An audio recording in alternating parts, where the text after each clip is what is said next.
of a boy and a girl,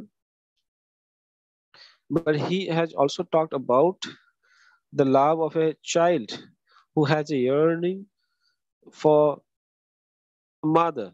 Okay, so similarly, in some poems, he will also get the desire of a lover in some of his poems. It could be it could be male devotee viewing God as his loved as one. Okay, sometimes you also uh, offer our love or respect towards our god or goddesses through true meditation.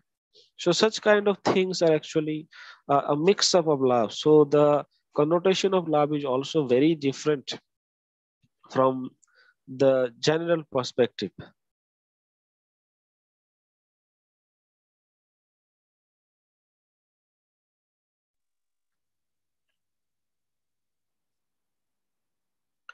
Okay, then freedom. What about freedom? He said, for freedom, Tagore is of utmost significance because he has also written a book called, I think, on nationalism. In that book, he has talked about some great ideas about nationalism and freedom.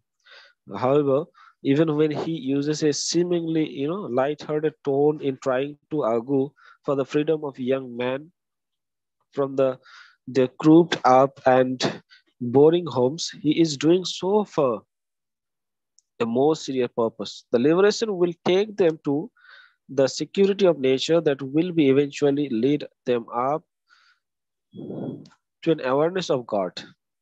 In a poem that is often quoted as a call for the freedom of individual and the country, it also calls for a final understanding of the role of God as a guiding force even in their endeavor. It is paradoxical in that God leads one to freedom and freedom leads one to God. Anyway, for Rabindranath Tagore, creativity is a means of achieving self-realization and God. He sees that the hand of God in very act of creating a song, but he also sees its articulation as a conscious act. What is more interesting to us as readers is that he is willing to question accepted notions of creativity and wants to think about the subject matter, form, etc., that writing and articulation can take. He also extends creativity to acts such as boat making, which may be thought of as a mechanical skill. So these are some of the aspects that you can find in many of his poems, English poems, because Gitanjali is a collection of poems which was first written in Bengali, then it was translated by himself into English, and the preface was then written by his great friend that is W.B. Yeats. And in these particular poems, you can get a feeling of love, you can get a feeling of nature, creativity, freedom, and all these things. Okay, so this was what we had to say about Rabindranath Tagore and his selected poems.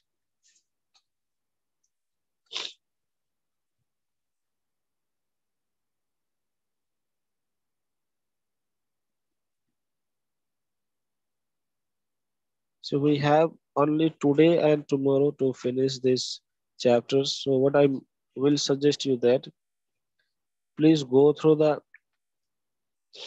each of the units.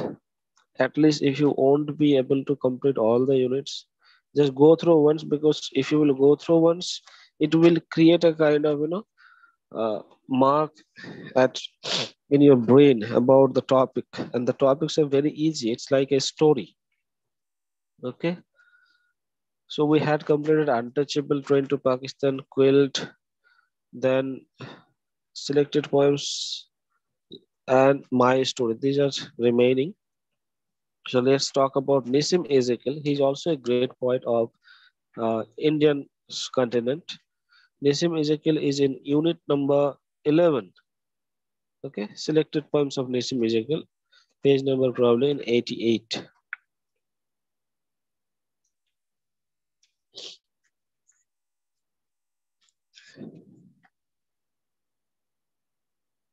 Yes, page number 88.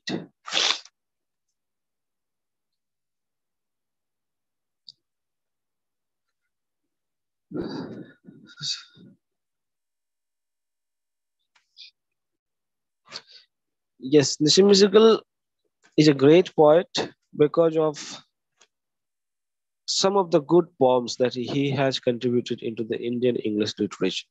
He was born in Bombay of Jewish Ben Israel parents. Nissim Ezekiel was educated both in Bombay and London.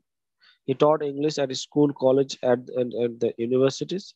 He was a visiting professor at Leeds University. So this is, I think, enough for about his life. You can also go through deeply in some other sources like Wikipedia and uh, Encyclopedia Britannica in Google or Chrome. Okay. Apart from that, so he is actually both an Indian and foreign in blood. Okay. And in this unit, we will attempt an analysis of six of his poems background. Especially, it's not actually the poems in text, but it's the background of the poems like Casually, Poet Lover, Bird Watcher, The Visitor, Ganga, Guru, and very Indian poem in Indian English. These are some of the poems. One important poem has not been included, that is The Night of the Scorpio. That is a very beautiful poem. Anyway, we can also take reference of that one as well. And in these poems, uh, we are going to talk about the background or the base of the poems. Okay.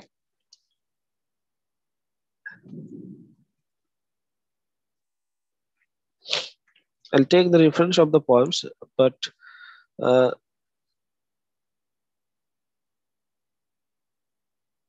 okay.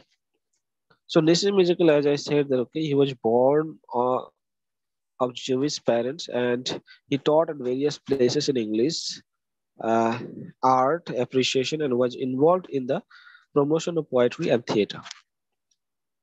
Okay, his poems are very personal, and there is an ironic directedness around them. Okay, so he has a very personal touch, like Kamala Das. Kamala Das is also a very good Indian poet. We are also going to talk about her just after Nessim musical. So she is a confessional poet, and she always talk about her personal issues. Similarly, in Nessim musical's poems, we are also going to get a personal touch over here. Okay, there is casualness about the poem which we gather from the title. He also calls himself a poet rascal clown. Okay, a poet rascal clown. He himself called himself like a poet rascal clown. Then there is a description of the way schoolmates in the Roman Catholic school make fun of him as a Jew among wolves. Okay, so he was being also treated for fun in the time of his school, but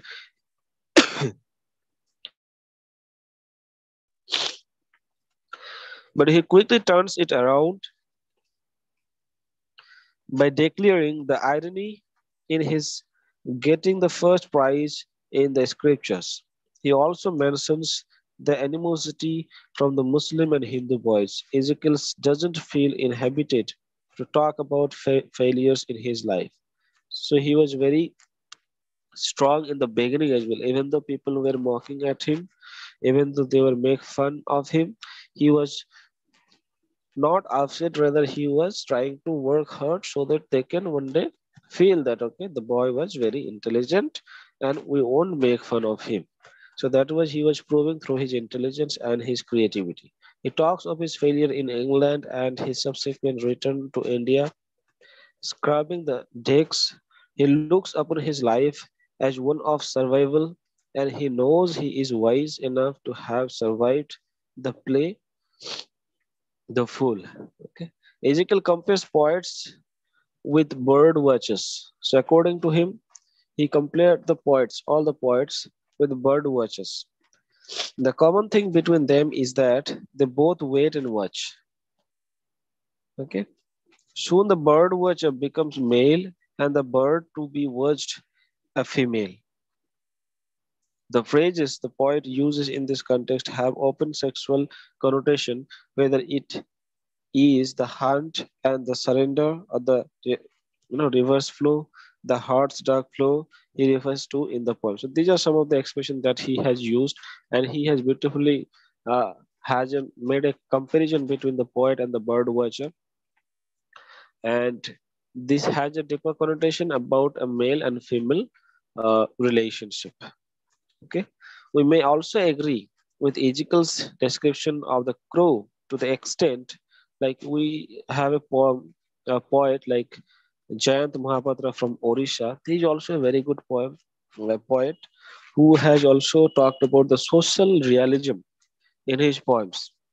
Like most of the poems are going to deal with the social issues, like the discrimination based on gender, discrimination based on caste, discrimination based on color that we have in our society, that is prevailing in our society.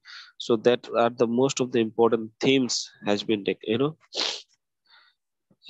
talked by Jayant Mahapatra and Nissim Ezekiel as well. Okay, so we may remember other stories from our childhood, like one about it dropping little stones into a pitcher to make the water rise up from its bottom to satisfy its thirst. We may God agree with Ezekiel's comparison of the craned neck of the crow and that of a nagging omen. Okay, it may sound offensive because it is not gender sensitive, right? So he has talked about these issues as well. Ezekiel's poems Ganga is a comment on the way we treat our servant maid. Okay, what goes in the name of generosity, like the still chapati or the old sari and the blouse are things we have no use for and which are we are all too willing to part with. So in this poem also, like Ganga, he has talked about uh, a servant maid, and he has talked about that. Okay, what is her importance? Uh, being a part of the society or the upper class uh, system that we have. In the poem, Ezekiel comments that we are not surprised to see a sinner who has turned into a saint. Okay, we are not surprised because we do see many bogus gurus, right? What we cannot accept but them is that once they establish themselves as gurus, they forget their past and start treating those who work for them shabbily. Right now, also, we can find a lot of Vagas gurus who were once upon a time who were like the Mastans, okay, who were like the goons, but right now they have become gurus and being praised and worshipped by many of the people. Mm, okay, the poem is very Indian, the very Indian poem on Indian English because the poet isolates some of the common mistakes we Indians make while speaking English. So in this particular poem, that is the very Indian poem in Indian English, he talk about some of the mistakes that we Indian make while speaking English, like the frequent use of the ing form, and as in I am standing for peace and non-violence, or I am simply not understanding.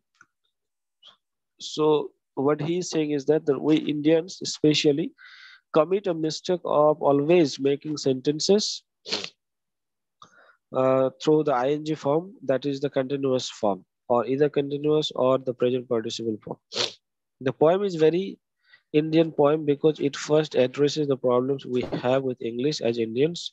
It refers to issues, especially Indian, like the problems Indian has with neighboring countries, its internal problems.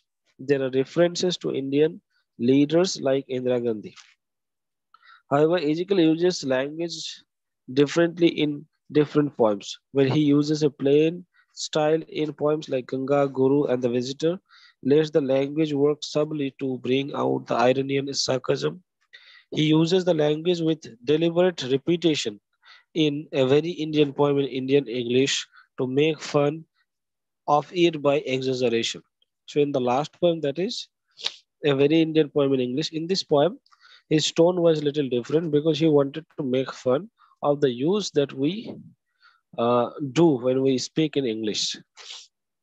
This is this has also been the theme of other poems, other Indian poems as well.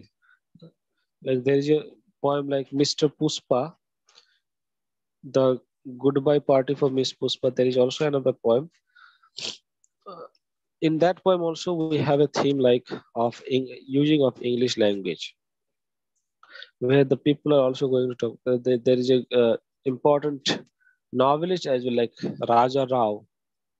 In the preface of Kantapura, he has also talked about the usage of Indians, the English language in a very, uh, rudimentary way or elementary way.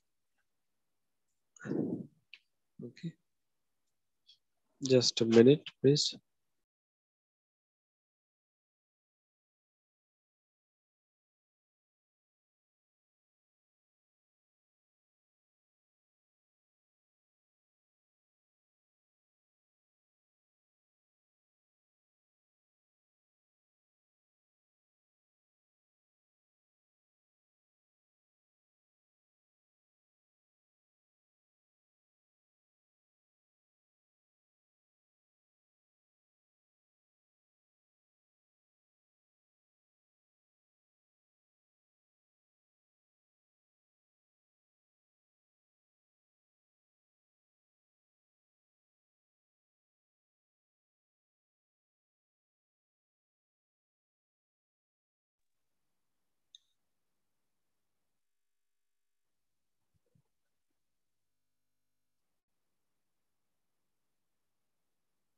Yes, so these were the aspects. These were some of the poems that you have in your syllabus.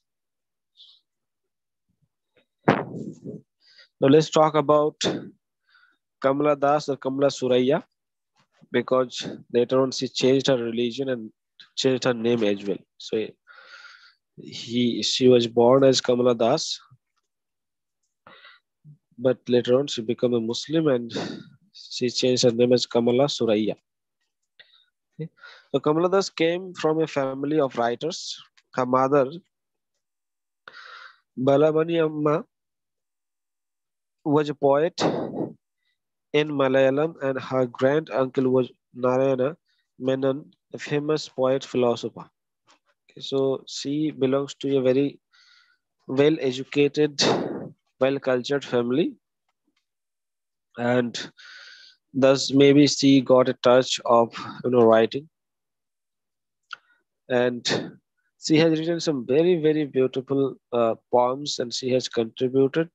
She has talked about her personal issues. She That's why she is often called as the self or the confessional poet. One such poem that we have in our syllabus is My Story. Okay. In this, we have My Story. My Story is also a confessional autobiography, and uh, she has written another poem called An Introduction, where she has talked about the very basic aspects of her, desires that she was pursuing, and the problems the society was actually poking at her was being delineated beautifully into that poem, that is An Introduction. Okay.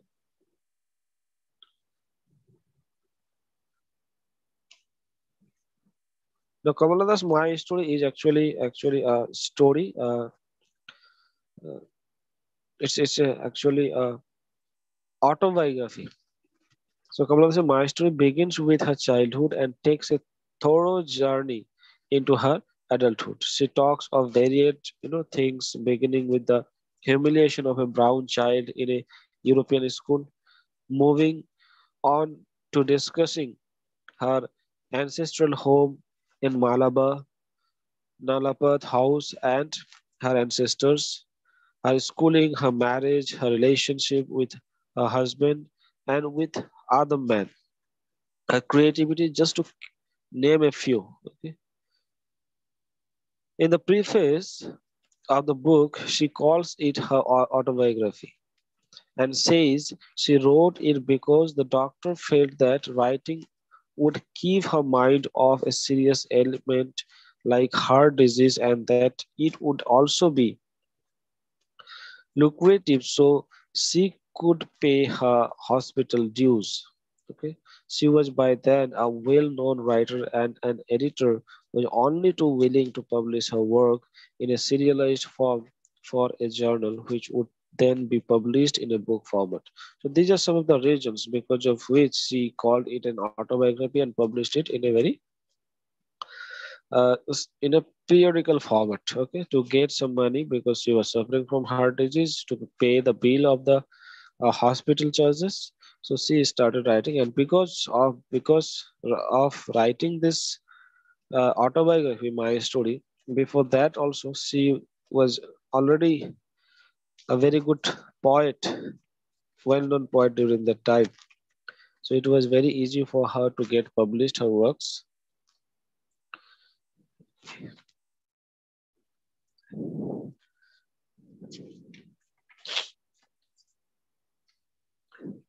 So in this work, we can find like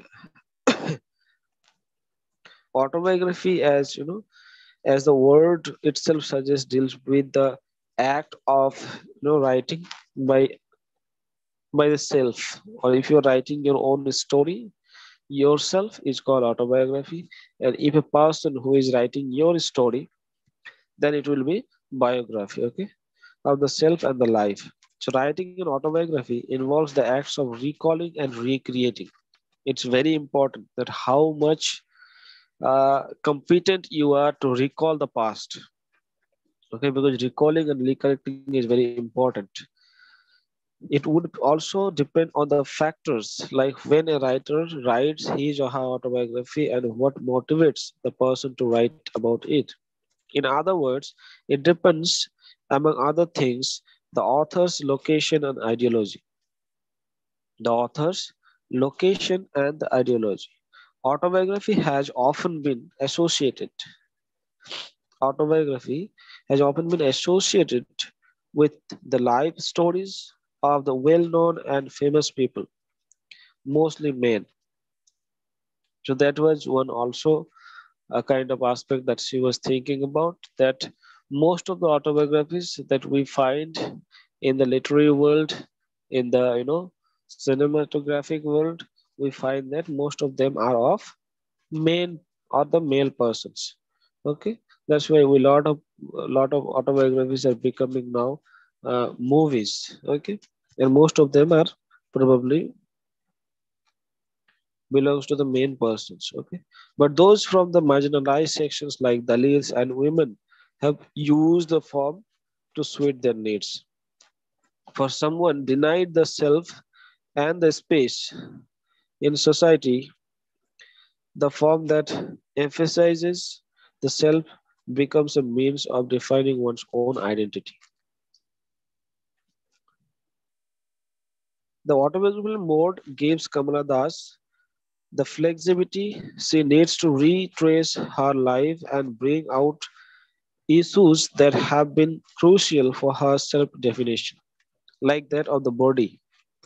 In the poem and introduction, she talks about her body, she talks about her language, that is English, where she has said that, okay, I dream in one language, I talk in one language, and I write in one language. Like, so she talk in Malayalam, she thinks in probably Hindi, or she dreams in English. So that is how she expresses her knowledge about language, but which was being questioned by the society during that time. That a woman cannot write in English, or a woman cannot go to a school, a woman cannot write about. So, uh, such a personal, aspects in poetry and in other forms of writing.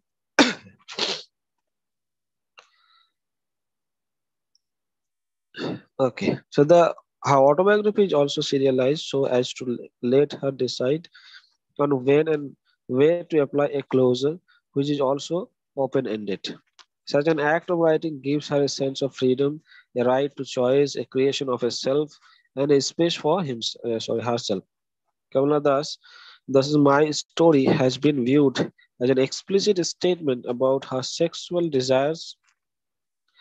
While this is so, she writes herself by also viewing herself as a part of a large community of Naya women whose selves, sexual or creative, have not been recognized earlier. She discusses the various ways by which her individuality has been stripped and how her attempt through this text has been to create that self. Okay, the very act of writing is creative. We must not summarily dismiss genres like the diary or autobiography as not being creative. Okay, so the very often what we do is that whenever we listen to a person that okay he has written a book which is called an autobiography or a biography, we think that okay it cannot be creative. But it's very true that okay even when you are writing a note or you are summarizing the day, a day which is memorable for you in your diary, that is also very creative. So even the diaries are also important. In English also, a person called Samuel Pepys, he got famous because of his diaries. We got some very important and far-fetching information from his diaries. Otherwise, we won't get the information regarding that particular period of time.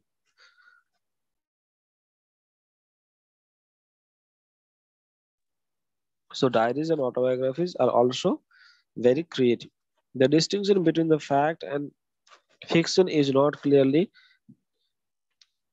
demarcated. Okay, we have seen how Kamala Das has woven elements of the narrative, the descriptive, the poetic, etc. in her autobiography. She also raises important questions regarding the creativity of women and how censorship at various levels may affect a woman's creativity.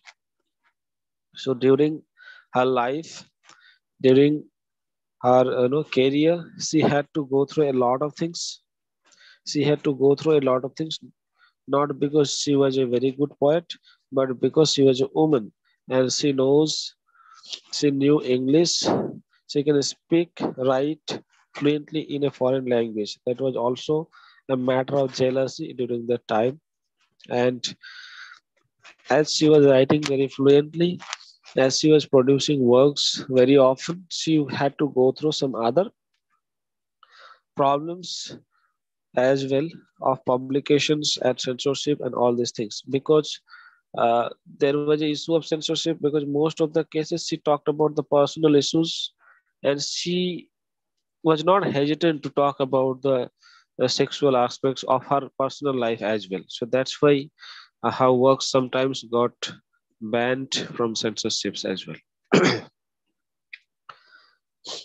Okay, so this was the story of my story, my Kamala Das. Then from block 3, so block 2's 1 and 2 are almost done. In block 3, we have completed the first unit, that is Mahasita Devi's Mother of 1084. We have completed Nagamandala. We have completed Shem. So what is remain is where shall we go to this? Then selected poems of Jayant Mahapatra. Yes, he is also there in the syllabus. I thought he's not there. Then Vlogas Ioni. Okay, Anita Desai's Where Shall We Go This Summer? So 1, 2, and 3 are there. In the block 4, we have selected poems of Hosang Merchant, We have selected Imtiaz Darkar, Meenakshi Mukherjee's The Anxiety of Indianness. In fourth unit is complete, the fourth block is completely remain. So what we have to do is that we have still 15 minutes at least, right? So let's talk about the selected poems of Jayant Mahapatra, so that tomorrow we will talk only about the fourth block.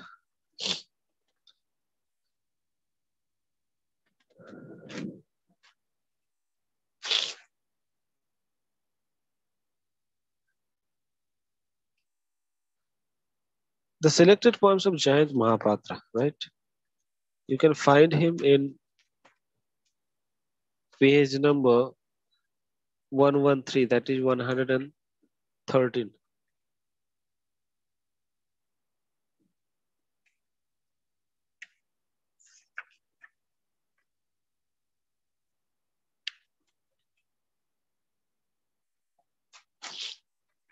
Yes, in page number 113, you will get him.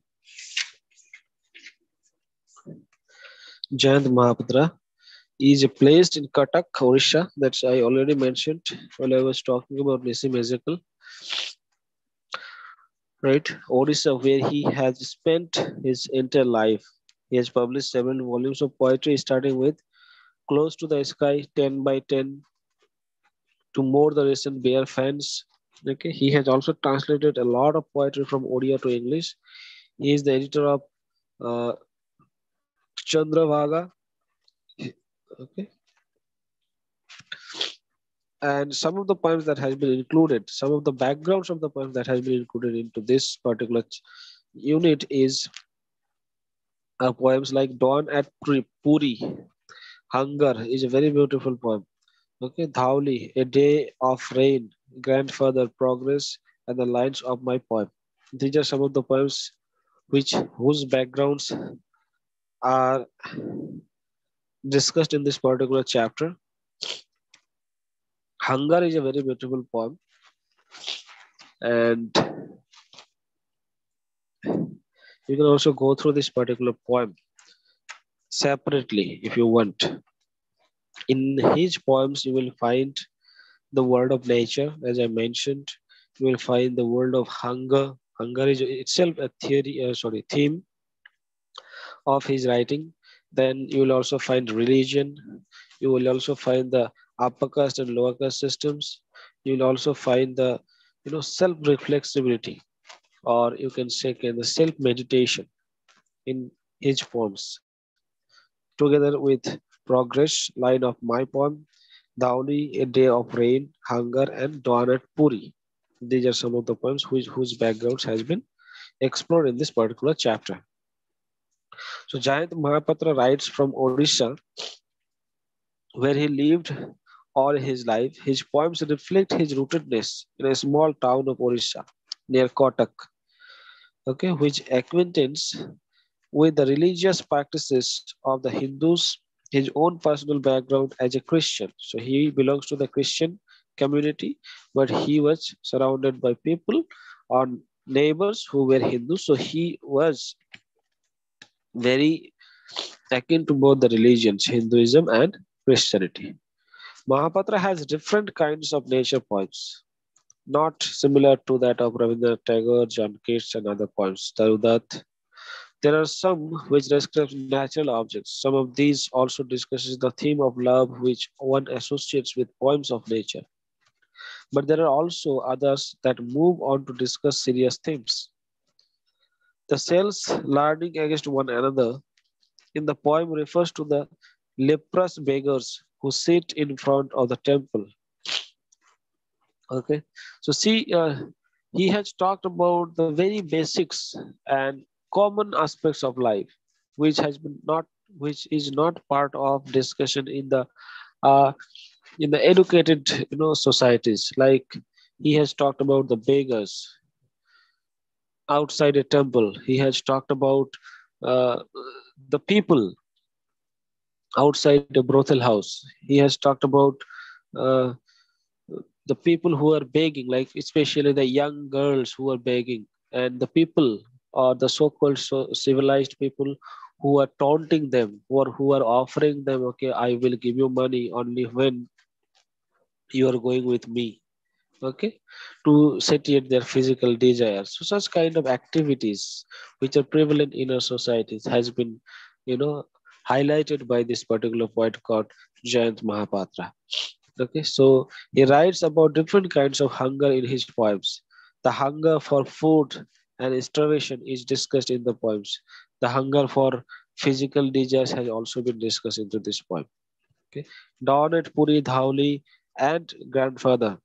In these poems, also he has talked about different types of hungers that is there in our society. Okay, he is very critical about these aspects. While the first two poems are not explicitly about hunger, grandfather is especially about starvation. Okay? Starvation. The poet's grandfather seems to have averted death by starvation by converting himself to Christianity, which promised food. Okay, so when he was maybe part of the society, Dalit community, he had to suffer a lot. That's why during that time there was a conversion from uh, Dalit, or you can say that the lower caste people were converting because they were not getting food. They were being mistreated by the upper class people of that time. So they were, transforming or converting into either Christianity or Islam, so that at least they can have some kind of food and live their life without any kind of problem.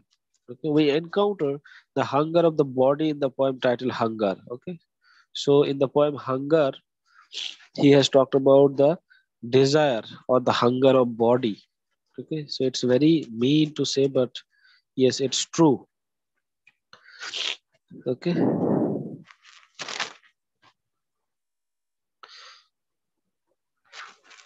where a father is ready to sell his daughter. Okay, in that poem, the father is actually ready to sell his daughter's body to a rich man for money. He does this out of poverty. Does this out of poverty. Actually, they were catching fishes maybe near the shore of a sea. There was a foreign man who came over there. That man praised the fisherman and his daughter as well. At the time, that man was actually offering. So such kind of a story has been portrayed in this poem. Anyway, Jayant Mahapatra views religion mainly through its practices. So he doesn't believe on the scriptures most often, but he believes in the practices. Donat Puri gives us a picture of widows, okay, with their austere eyes in the great temple. The poet comments on the hard luck of these people who have been caught in the shining strands of faith. There is a hint at how faith in the Hindu religion had not guaranteed food for the starving millions. So he questioned this one. He had a question that, okay, why the people, is not he actually complained about the Hindus completely, but about the people, those who were actually running the society, who were the leaders of that society, especially obviously they would be the part of the higher caste, right? So they were maltreating the lower caste people, and they were even starving for food. So that was what he was asking over here. Okay, in the poem grandfather, the old man is forced to convert at the point of starvation. Okay, there is more direct attack on the majority religion of the progress, which refers to the cruel death of the Australian missionary. Dhauli is a poem on the wars of Kalinga, which is a fact of history. It is a comment on Ashoka, the emperor, who is thought of as a great king. The edicts of Ashoka we read in history are termed by the poet as the vain word. There is direct comment on the preaching of peace by a king who has slaughtered thousands of people. Okay.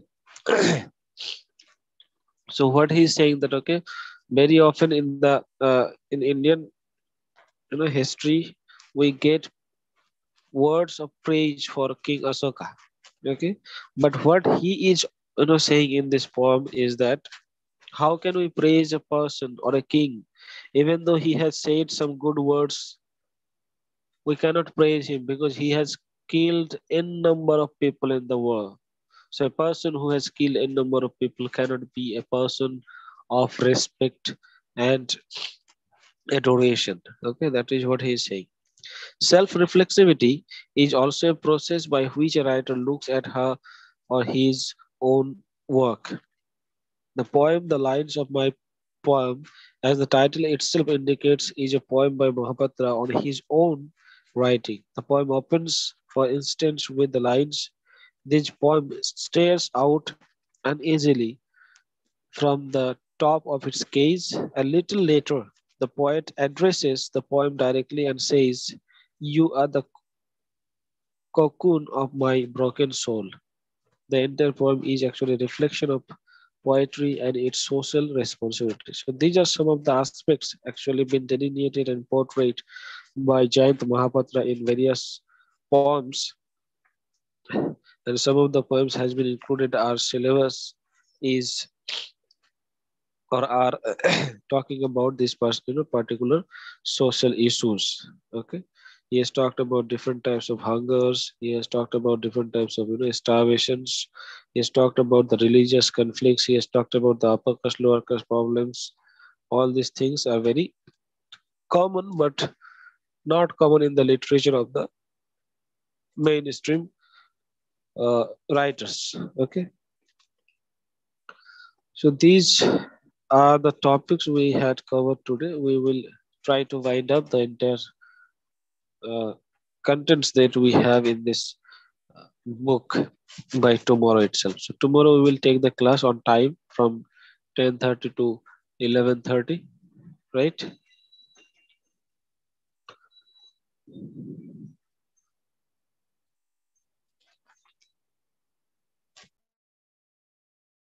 And I hope that okay, the notes that I forwarded, you have forwarded it with others as well.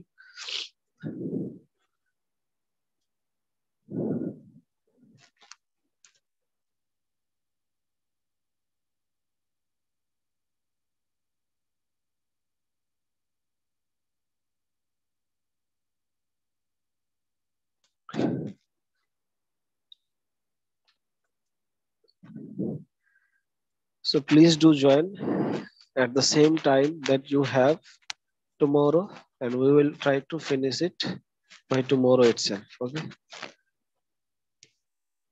Thank you for having patience. Now you can leave.